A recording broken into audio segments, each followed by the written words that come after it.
নবীকে সাহাবারা কিভাবে মহব্বত করেছিল জানতে হবে। এ যুবকেরা দলিল দলিল দলিল দলিল করে বেড়াও, নাও দলিল লাও।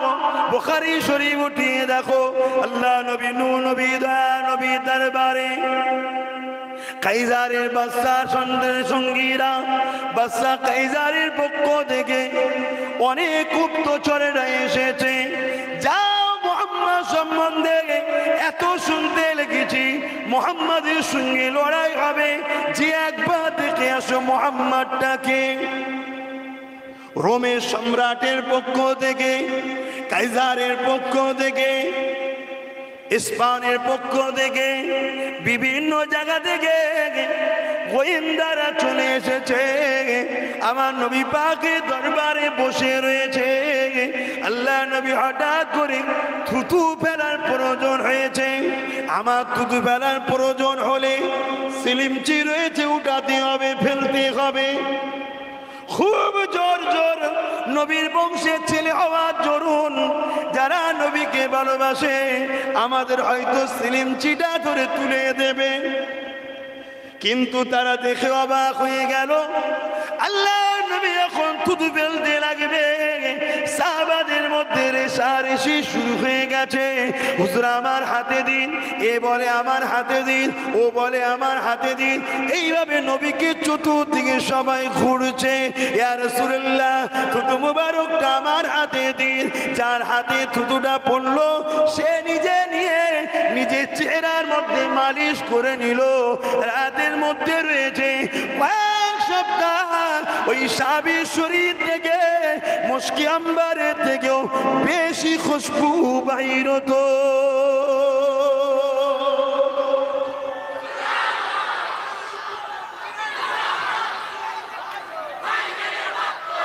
এটা কি?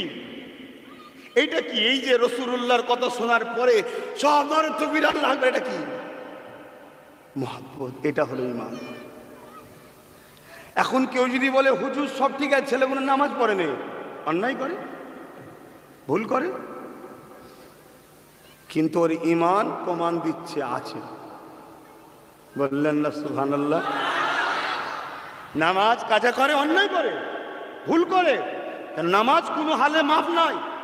রসুলকে ভালোবাসো, যে নবী সারা জীবন নামাজের কথা বলেছে এবং জীবনের শেষ সময় বিছানাতে নবী বলছে উম্মাত সালাত সালাত সালাত, নামাজ ছেড়ো না, নামাজ ছেড়ো না, নামাজ ছেড়ো না।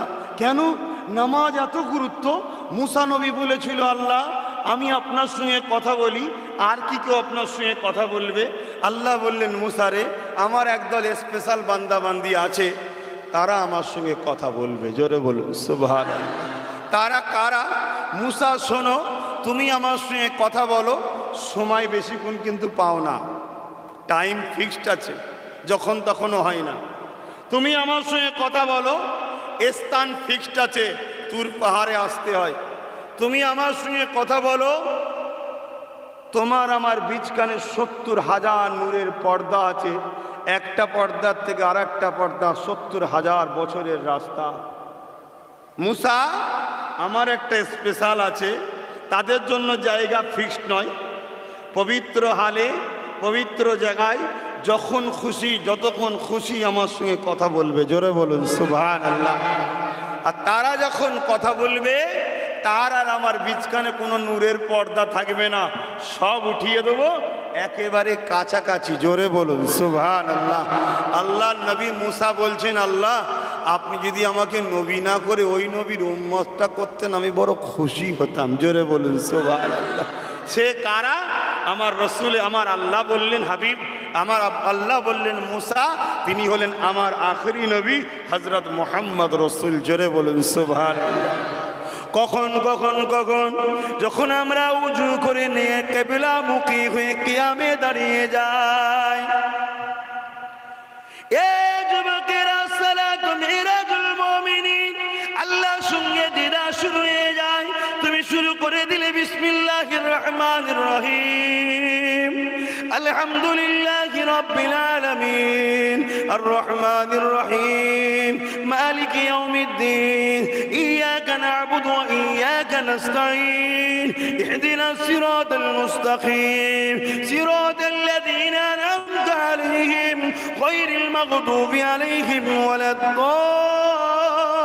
ওয়ালাদ-দাল্লিন বিসমিল্লাহির রহমানির রহিম আর রহমান আল্লামাল কুরআন খলাকাল ইনসান আল্লামাহুল বায়ান الشمس والقمر بحسبان والنجم والشجر يسجدان والسماء رفعها ووضع الميزان ألا تطغوا في الميزان এইভাবে যতক্ষণ তুমি নামাজে তেলাওয়াত করবে কুরআন হলো কালামুল্লাহ আল্লাহর কথা ততক্ষণ আপনার সঙ্গে আল্লাহ পাকের কথা হতে থাকবে আরো জোরে বলুন সুবহান। হে নবীর পাগলেরা আল্লাহর সঙ্গে কথা বলবে না তাহলে নামাজে দাঁড়াও কথা শুরু হবে সব কথা বলে নিয়ে সেজদা করে সালাম ফিরিয়ে এবারে বলবে আল্লাহ কিছু লাগবে যার যা লাগবে বলো না দিচ্ছে তো কায়নাতকে তিনি তুমি চেয়েছো কোনোদিন চাওয়ার পদ্ধতিতে সিস্টেম ছাড়া গেলে বাপ কেউ কিছু দেয় তাহলে তুমি কোনো জাহানের সৃষ্টিকর্তার কাছে চাইবে সিস্টেম ছাড়া তোমাকে সিস্টেমে যেতে হবে আসো অনেক সহজ আল্লাহকে ধরো রসুলকে ভালোবাসো